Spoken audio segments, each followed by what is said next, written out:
and Kubila Savaz present with us. 58 years ago, today, in this very room,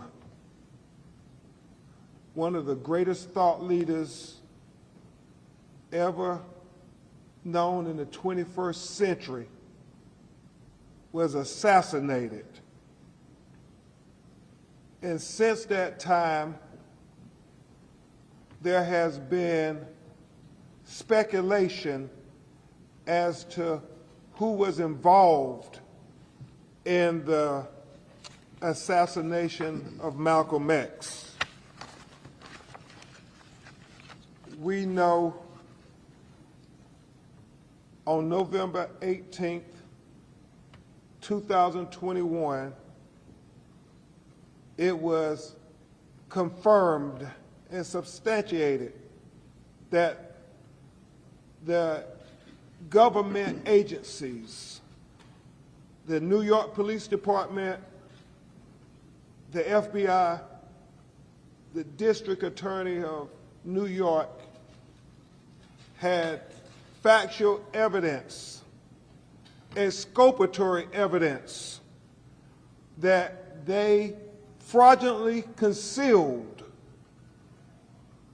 from the men who were wrongfully convicted for the assassination of Malcolm X. And they also fraudulently concealed that information, most importantly, from the family of Malcolm X.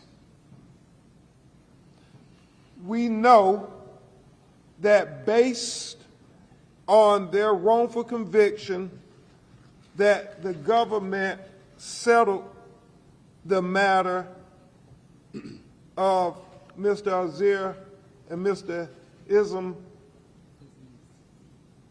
Aziz for tens of millions of dollars. This is important for many reasons. One of the most important reasons, it gives Malcolm's daughters an opportunity to seek legal redress, finally, based on the government's admission that they conceal evidence involving the assassination of Malcolm X. The truth of what happened and who was involved has always been critical. So today, at the Malcolm X and Dr. Betty Shabazz Memorial and Educational Center, we announce and give formal notice to the City of New York, the State of New York, and the federal government and its agencies, the FBI and the CIA, that the family members intend to sue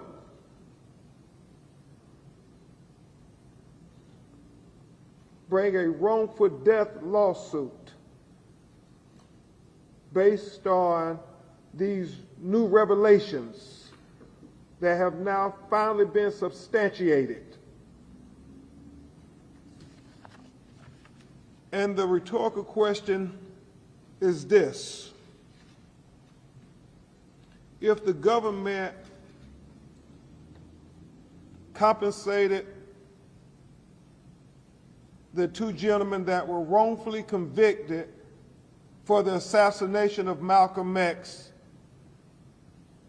with tens of millions of dollars, then what is to be the compensation for the daughters who suffered the most from the assassination of Malcolm X.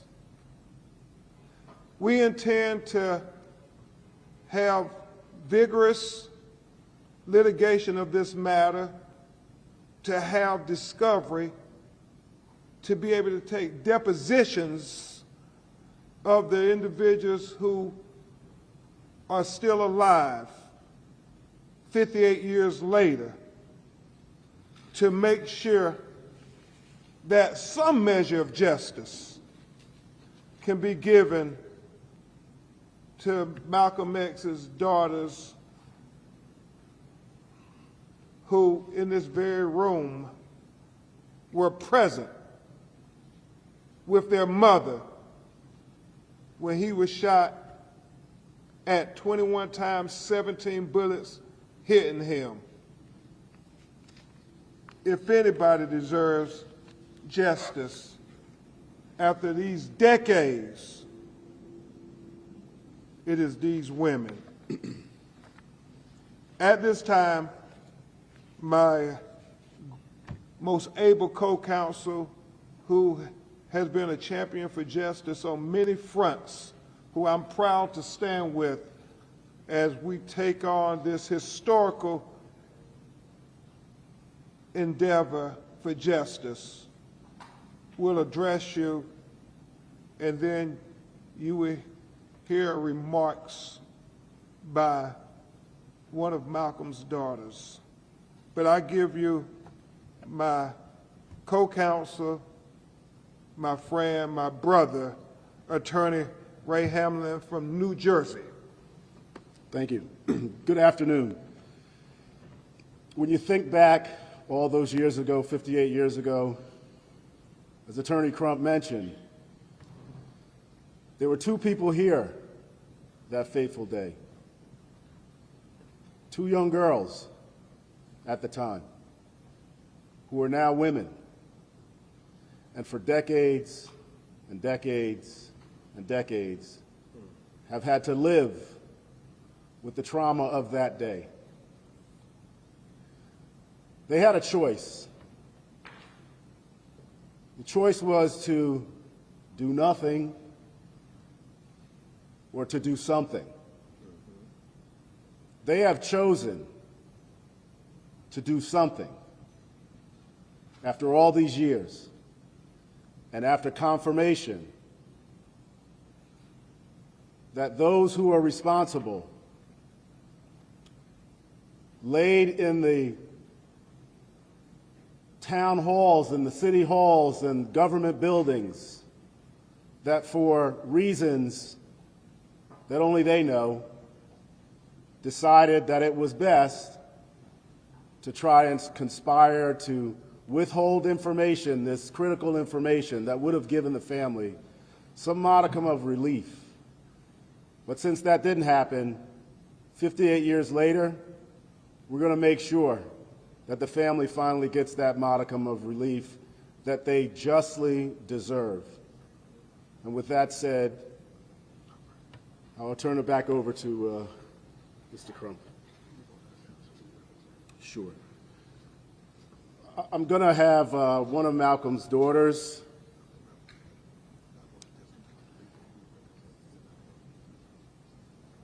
and on behalf of Kabila Shabazz, who is here, who is going to proceed with this lawsuit, Ilyasa Shabazz, who's going to proceed with this lawsuit, Gamila Shabazz, Malika Shabazz, who passed away, her daughter is going to be a part of this action, as well as Malak Shabazz. We look forward to this opportunity to pursue this matter, finally. Thank you very much, Attorney Hamlin. You know, this was a great injustice that was done to this family, these daughters, who in many ways, because the fraudulent concealment of the truth, were in a different kind of prison. Nobody can imagine what they've had to endure. And so for this great injustice, we will be filing a wrongful death lawsuit against these governmental entities for $100 million on behalf of his daughters that are coming forward. But there is no measure of money, there is no measure of explanation that they could ever offer this family. The only thing they can do is try to right a historic wrong, not just for his family, but for his people and this world. We have to right this historic wrong. So at this time, you will hear from Malcolm's daughter, Ilyasa Sibaz.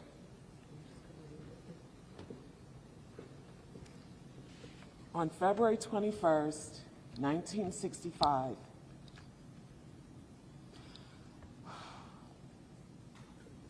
my mother came here excited to see her husband because a week prior, her home had been firebombed. She walked in here happy, and she left out shattered. Today, we will celebrate our father's life and legacy with the community because it is something that my mother did every year, that for as long as I can remember, with my sisters and just the larger community. We will also seek justice for a man, a very young man, he was only 39 years old, who gave his life for human rights. For years, our family has fought for the truth to come to light concerning his murder, and we'd like our father to receive the justice that he deserves. The truth about the circumstances leading to the death of our father is important, not only to his family, but to many followers, many admirers, many who look to him for guidance, for love. And it is our hope that litigation of this case will finally provide some unanswered questions. We want justice served for our father. Thank you.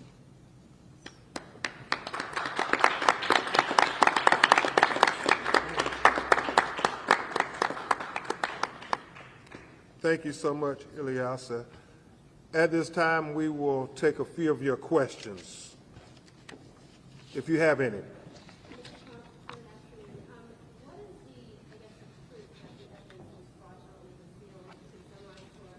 Well, it was admitted to. That's why they paid $36 million to the two gentlemen who were wrongfully convicted. And so you can get with the district attorney's office and the city, who admitted that these gentlemen were wrongfully convicted and that there was exculpatory evidence that would have exonerated them that they did not release or reveal. And there are many things that will be put forth in our lawsuit that speaks to this factual evidence, things that many people have speculated over the decades but were not substantiated. We believe that now it can be substantiated based on the recent exonerations of those who were wrongfully convicted. Remember, J. Edgar Hoover, the head of the FBI, said on June 5th, 1964, do something about Malcolm X. In less than a year, he was assassinated. We think that the truth will finally come to light and this family will finally get the legal redress that was due to them so many decades ago. Talking about justice delayed. To what degree, if any, has or is Mr. Khalid helping, cooperating, or offering anything of substance to this effort? Well, we plan on taking depositions of many of the figures that were involved, either rightfully or wrongfully, in the assassination of Malcolm X. It's not just about the trigger man, it's also about those who conspired with the trigger man to do this dastardly deed that killed that 39-year-old young father. Do you believe you'll be able to depose him? Well, we believe we'll be able, with the force of law, to subpoena and depose any individual that has relevant information. That's what has never happened in the aftermath of the assassination of Malcolm X. Martin Luther King's family had a legal proceeding where there were people put under oath, and because of the rule of law, they were compelled to give testimony. You had that with Fred Hampton's family. But we never had that with Malcolm X's family. And just like there are many who believed Martin Luther King was killed as a result of a conspiracy by the federal government and the local governmental entities, as well as Fred Hampton, with the federal government and the local governmental entities working in concert with one another. It is also believed that Malcolm X was assassinated at the will of governmental entities on the local level and the federal level. And we believe that them concealing this information is a big step in being finally able to reveal the truth of what happened in the conspiracy to kill Malcolm X. I didn't know if you want to add anything to that. Mr. Crowder, the fact that this is a wrongful death lawsuit, are you suggesting or claiming that these government agencies were involved in the conspiracy to assassinate Malcolm X? That is what we are alleging, yes. In the King and Hampton cases, though, those are still officially inconclusive. Why do you feel that this case leads to a conclusion? And is Minister Farrakhan still thought of as part of the information you're trying to get at?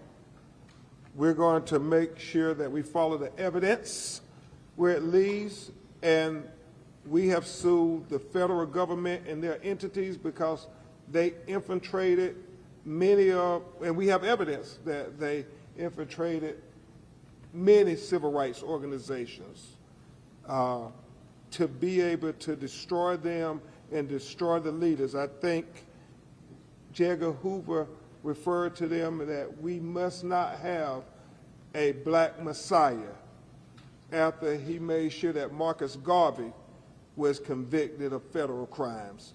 That was always his greatest fear, as is well documented. And you asked a question about Martin Luther King's family and Fred Hampton's family, and it being inconclusive. However, in both of those cases, the federal government paid money, which is in many ways an admission that you were involved somehow. And so, however they admit it, this will be a landmark case, whether they compensate the family or we go to verdict. Is Mr. Farrakhan still being looked at at all? We're looking at every aspect into the assassination of Malcolm X. Yes, ma'am. About the evidence that the CIA was involved with Malcolm Well, Amy, we are going to talk to those individuals who were wrongfully convicted, not just of the assassination, but in the days leading up to the assassination, that we believe this was an orchestrated effort. And so what we have to do is connect the dots. And, you know, as people get older, as they get ready to meet their maker, the hope is that they would look at Malcolm X's daughters and say, we wronged them, and we need to make that right before we leave this earth. Just to be clear, because you're talking about a conspiracy, you're saying the conspiracy included the FBI, the CIA, and the Manhattan DA? The conspiracy included many, many individuals and many, many government entities and agencies and many affiliates of those agencies. We'll keep you informed, and we will certainly provide you with our notice. Press@bencrump.com will get the notice to you. How old were you? 4. 4. 4. How old were you really also? And 2 years old, and unborn twins. I'm sorry, the one in the green, I forgot. Ilyasa, you were 4? 2. No, 2. 4 and 2. And Keelan was 4. Thank you. Thank you.